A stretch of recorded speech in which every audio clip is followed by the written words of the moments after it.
আর যে মানুষগুলোকে দিয়ে তাসির হয় তারা তো এখন নাই মাঠে। যে মানুষগুলোর কথা শুনলে মানুষের হৃদয়ের মধ্যে আল্লাহর ভয় জাগে, মিউজিক ছেড়ে দেয়, সুদ ছেড়ে দেয়, হারাম ছেড়ে দেয়, জীবনটাকে আল্লাহর জন্য দেওয়ার মতো প্রত্যয় ব্যক্ত করে, এরা তো নাই আজকে। কার কথা শুনবেন আপনি? তো যারা বক্তা, যারা দায়ী, যারা বক্তা, যারা আলেম স্কলার, তারা সবচেয়ে ডেঞ্জারাস আসনে বসে আছে।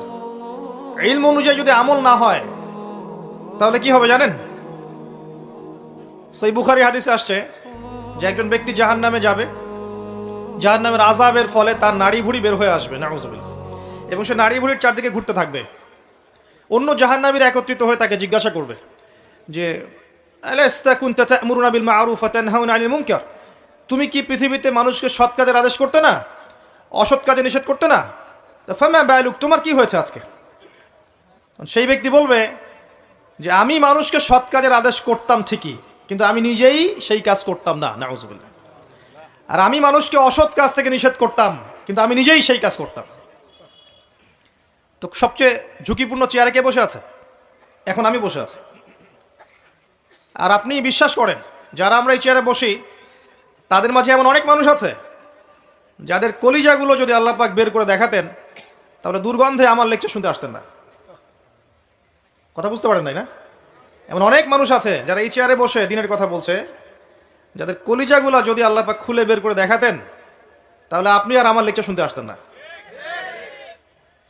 ডেঞ্জারাস অবস্থা। আরেকজন ব্যক্তিকে জাহান্নামের শাস্তি দেওয়া হবে, প্রচণ্ড দুর্গন্ধ ছড়াবে। এই হাদিসটা ফয়জুল কালাম বইয়ের মধ্যে আছে, মাদ্রাসায় পড়ানো হয়, যে অন্য জাহান্নামীরা এসে বলবে আগে থেকেই আমরা অনেক শাস্তির মধ্যে ছিলাম, তুমি কি আমল করতা পৃথিবীতে, হে তোমার আমলের কারণে আজকে দুর্গন্ধে থাকা যাচ্ছে না, নাউযুবিল্লাহ। সেই ব্যক্তি বলবে যে আমি ইলম অর্জন করেছিলাম, আমার ইলম আমার উপকারে আসেনি, মানে আমি ইলম অনুযায়ী আমল করতে পারি না। যা শুনছেন তা যদি আমল না করেন, শুধু এই যে রেকর্ডিংয়ে ব্যস্ত থাকেন, লাইভে ব্যস্ত থাকেন, আজকে মাহফিল শেষ লেকচার ভুলে যান, তাহলে কাজের কাজ কিছু হবে না কিন্তু। আর আমি এটা বিশ্বাস করি, যদি আমি কথাগুলো মন থেকে বলি, আল্লাহকে রাজি খুশি করার জন্য বলি, আমার নিয়াত যদি ঠিক থাকে, আমার কথা আপনার দিলের উপর তাসির হবে ইনশাআল্লাহ। যদি আমার ভিতরে ভেজাল থাকে, আমার কথা আপনার দিলে কোনো তাসির হবে না। আপনি দেখবেন লক্ষ লক্ষ মাহফিল হচ্ছে, আপনি নিজে চিন্তা করেন কতটুকু তাসির হচ্ছে আপনার, নিজে ভাবেন কতটুকু তাসির হয়েছে, কি পরিবর্তন আসছে। আর যে মানুষগুলোকে দিয়ে তাসির হয় তারা তো এখন নাই মাঠে। যে মানুষগুলোর কথা শুনলে মানুষের হৃদয়ের মধ্যে আল্লাহর ভয় জাগে, মিউজিক ছেড়ে দেয়, সুদ ছেড়ে দেয়, হারাম ছেড়ে দেয়, জীবনটাকে আল্লাহর জন্য দেওয়ার মতো প্রত্যয় ব্যক্ত করে, এরা তো নাই আজকে। কার কথা শুনবেন আপনি? তো শুধু শোনা নয়, শোনা অনুযায়ী আমলের প্রয়োজন আছে। আর এই আমলের সবচেয়ে সেরা এক্সাম্পল হচ্ছে আমাদের নবী, প্রিয় নবী সাল্লাল্লাহু আলাইহি ওয়াসাল্লাম। তার জীবন যেভাবে কেটেছে সেইভাবে দিনরাত কাটান, ইনশাল্লাহ আপনি সফল হয়ে যাবেন ইনশাল্লাহ। এটি শর্টকাট কোনো টেকনিক নাই। আর কি করা দরকার? গোড়া থেকে দরকার আদর্শ পরিবার।